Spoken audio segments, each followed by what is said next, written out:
antes de que sigas con la historia de Eusebio, quiero preguntarte unas cosas. ¿En qué hablaban? ¿En castellano se comunicaban? Hablaban en castellano, sí. ¿Fueron vistas, aparte de por el taxista, por Alberto y Octavio, fueron vistos por otra más gente o no entraron en contacto? En realidad todavía no habían, con Ariel no habían entrado en contacto físicamente todavía.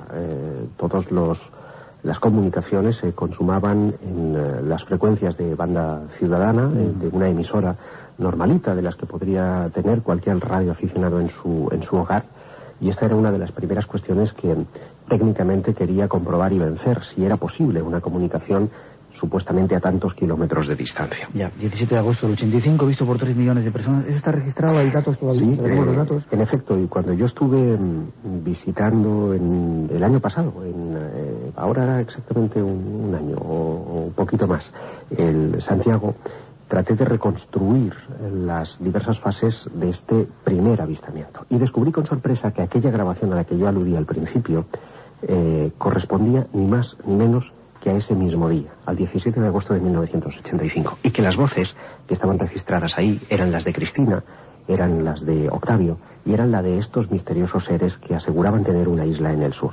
Lo más sorprendente, Miguel, era que aquellos seres, quienes fueran, de donde fueran, anticipaban los movimientos que aquel objeto no identificado efectuaba justo en la vertical de la cordillera andina.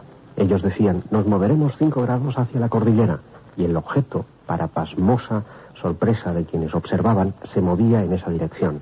Decían que el helicóptero no se acerque, y en aquel momento, en efecto, un helicóptero sobrevolaba. El avión, que corre riesgo de que pueda quedar interferido, y en efecto, ese avión estaba en las proximidades. Que bajamos, y el objeto efectivamente volvió a bajar. Así, durante cerca de 2 horas, ni más ni menos. Y lo más sorprendente, fíjate, me decías, hay testimonios de ello.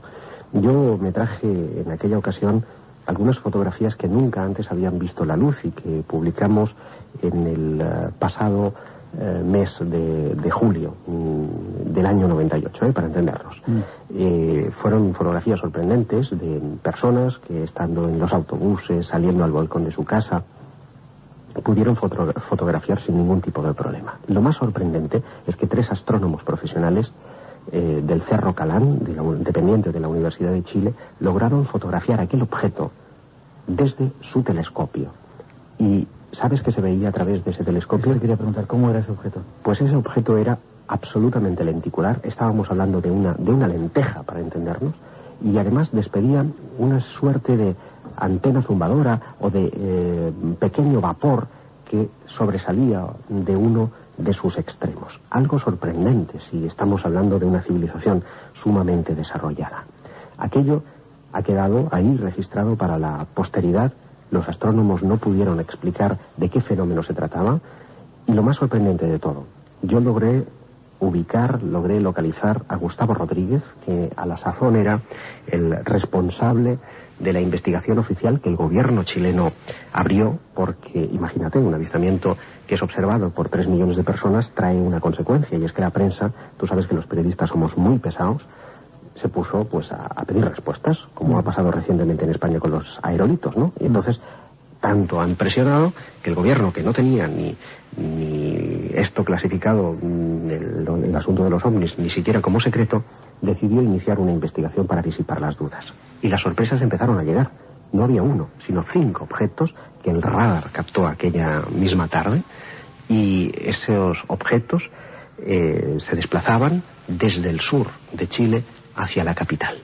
Yo quiero hacer un mínimo paréntesis. No sé si te ha llegado esta semana informaciones. Dicen que este fin de semana en Zaragoza va a haber la presentación de un libro y de un contacto increíble, súper importante, que va a cambiar la historia de la humanidad.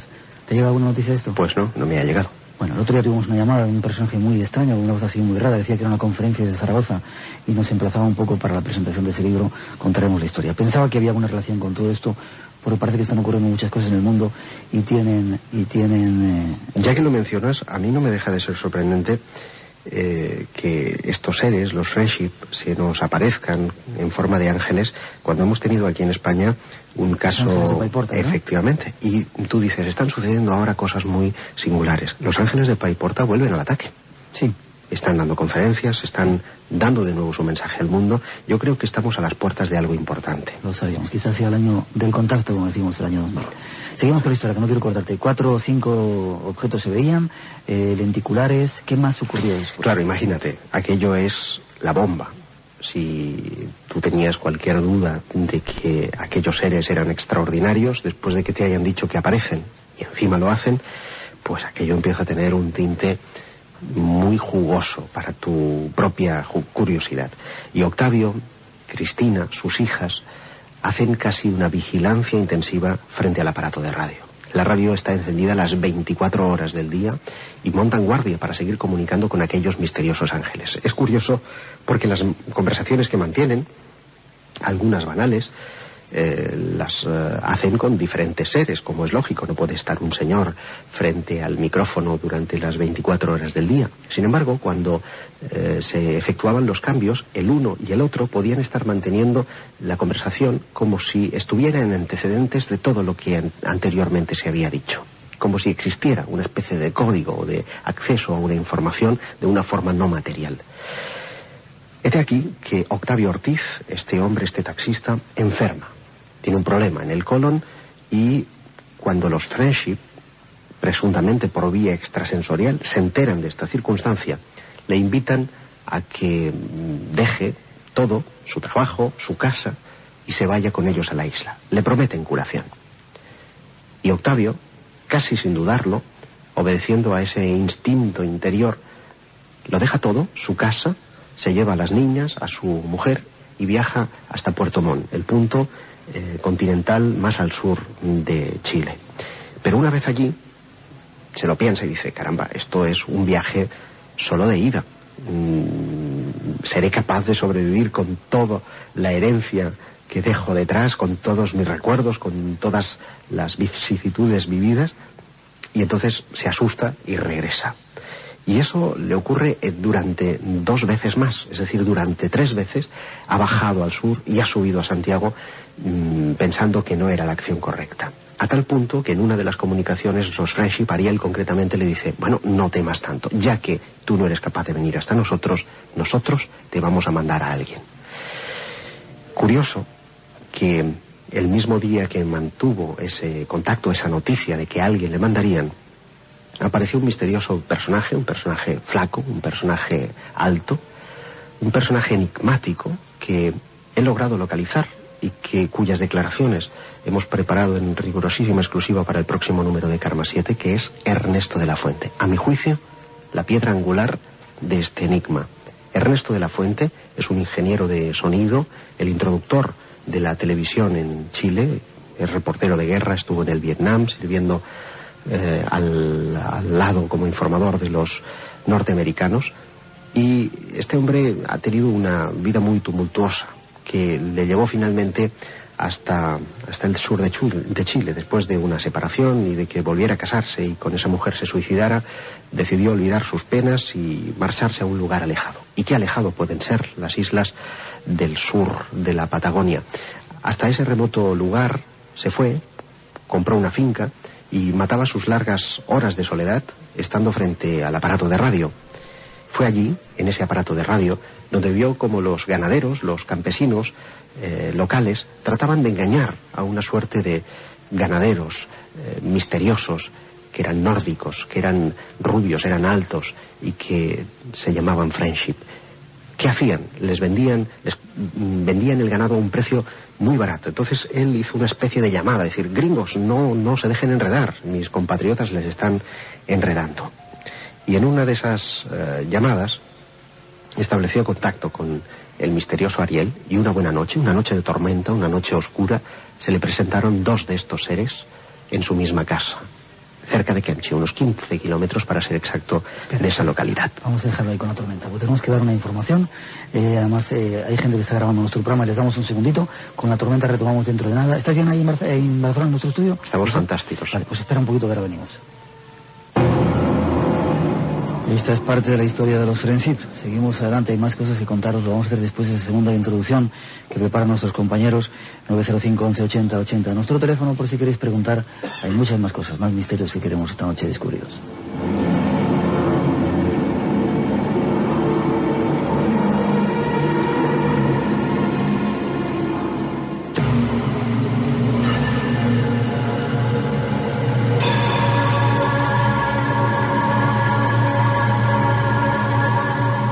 historia continúa y el misterio se acrecienta.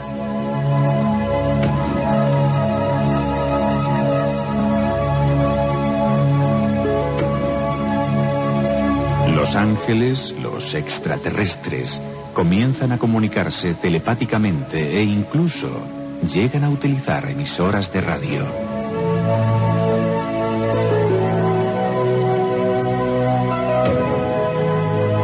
Los americanos mandan aviones a sobrevolar las islas, quizá buscando una misteriosa comunidad.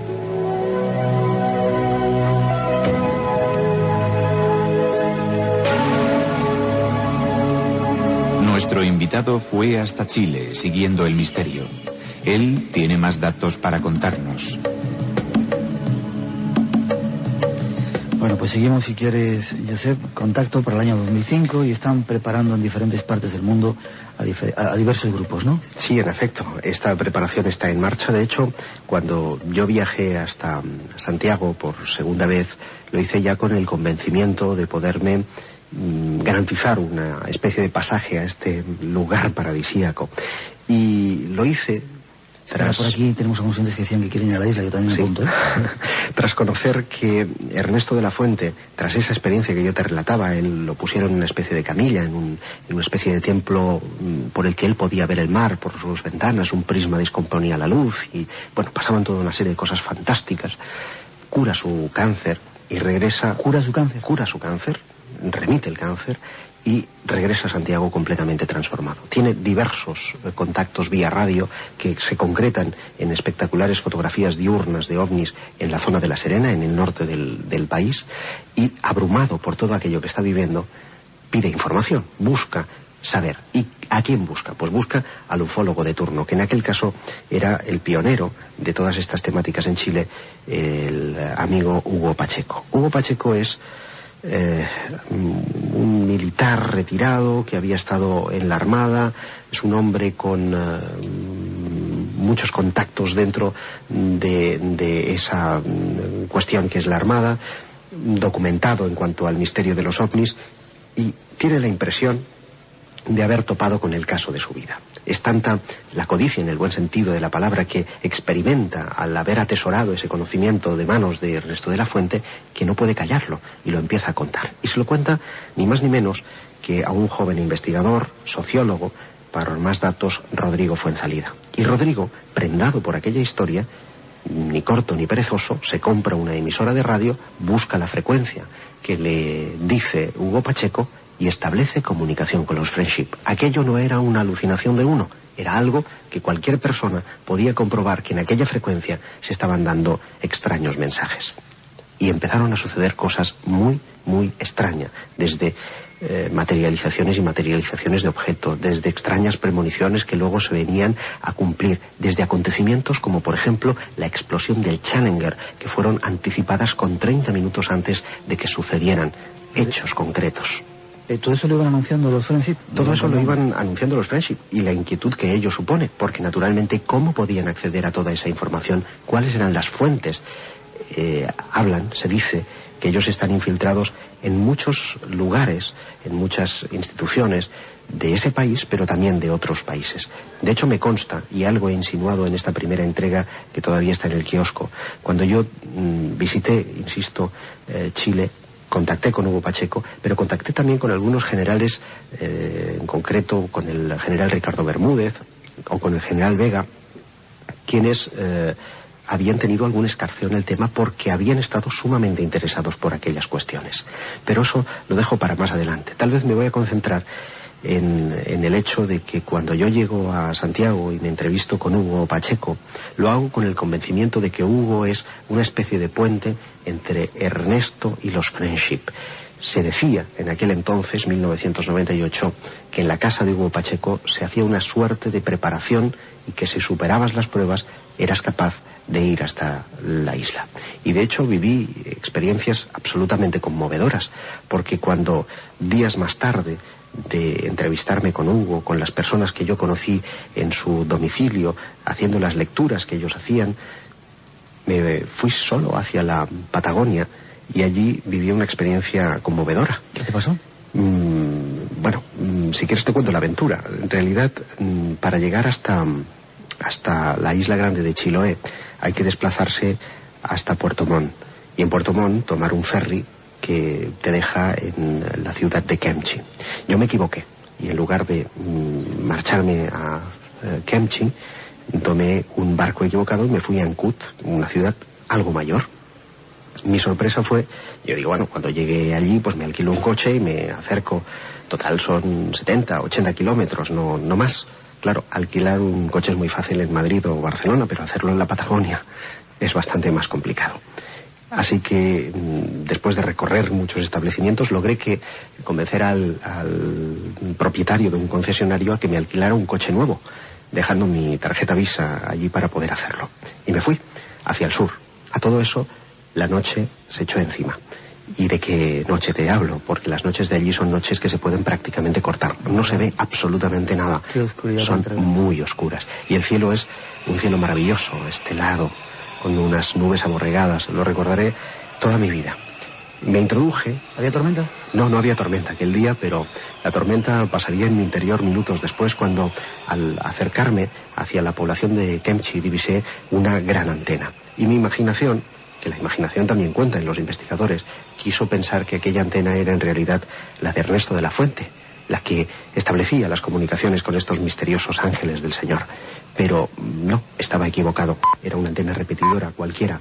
Pero al aminorar la marcha percibí que en uno de los rincones de la carretera había un chilota y su hijita que andaban por esa solitaria carretera, y detuve el vehículo preguntando. Pensé, aquí hay muy pocos colonos, hay muy pocas personas, todos se deben de conocer. ¿Conoce usted a Ernesto de la Fuente? Y él me dijo, ¿y quién lo pregunta? Y claro, era una pregunta más que acertada. Pues mire, yo soy un amigo suyo que viene de España y lo estoy intentando localizar. Mire, se ha pasado, ande 3 kilómetros atrás y hay un fondo Taikemo, adéntrese hacia él y hay una casa negra y grande. Esa es la del señor Ernesto de la Fuente. Así que sin ni corto ni perezoso, di vuelta al automóvil, me introduje hacia ese corte del camino y ahí habían 3 tipos que yo no había divisado antes. No sé si es que no estaban o sencillamente no había reparado en ellos. Estaban esperando a alguien o algo. Me detuve, eran leñadores. Y les volví a preguntar, ¿es esta la entrada para el fondo Taikemo? Busco al señor Ernesto de la Fuente. Y me volvió a decir, ¿quién lo pregunta? Y yo respondí, pues eso, que era un amigo que venía de España y que quería saludarlo. Y me dijo, pues poco amigo debe de ser, porque el señor de la Fuente hace ya algunos años que no vive aquí. Aquello, lo confieso, me dejó algo perplejo de momento, puesto que no caí en la cuenta de que mi investigación previa había determinado que la casa, la finca a la que yo me dirigí había contraído una deuda con un banco hacía tan solo un año. Por lo tanto, no podía hacer años que no estaba el señor de la Fuente allí. Aún así, yo insistí que quería llegar hasta el lugar y curiosamente uno de aquellos leñadores se brindó a acompañarme hasta dentro. Y lo subí al coche, sin recelar ni un minuto, o haciendo gala de un extraño instinto, subí y nos adentramos por un camino estrecho, angosto, no asfaltado, repleto de charcos porque había llovido muchísimo la noche anterior. A mitad del bosque, de una forma extraña, que el leñador que me estaba hablando de leyendas locales, de monstruos y vete a saber cuántas cosas más, me pidió que quería apearse. Y se quedó allí, solo, en la oscuridad, dejándome solito con aquel camino estrecho, diciéndome que una casa negra y grande sería la advertencia de que era la casa del señor de la Fuente. Y tiré solito, hasta que realmente el destino quiso jugarme una gran mala pasada. Y es que en medio de aquel paraje, solo, las luces se apagaron de mi coche. Pensé que me había quedado sin batería, una estupidez, porque cuando el coche está encendido no puede quedarse sin batería. Le quité las luces largas, que era lo que llevaba en aquel momento. Le puse las cortas y las cortas volvieron a atenuarse. Y cuando ya estaba a punto de bajar del vehículo para levantar el capó e intentar ver alguna cosa, el motor del coche empezó a acelerar sin que yo tocara los pedales, solo. Me asusté muchísimo. Quise imaginarme que faltaban pocos segundos para que bajara el platillo volante y me llevara a aquella maldita isla. Y no hice otra cosa que ir marcha atrás y marcharme de la forma que pude de aquel paraje hasta el día siguiente, cuando la luz del sol iluminara también mi destino.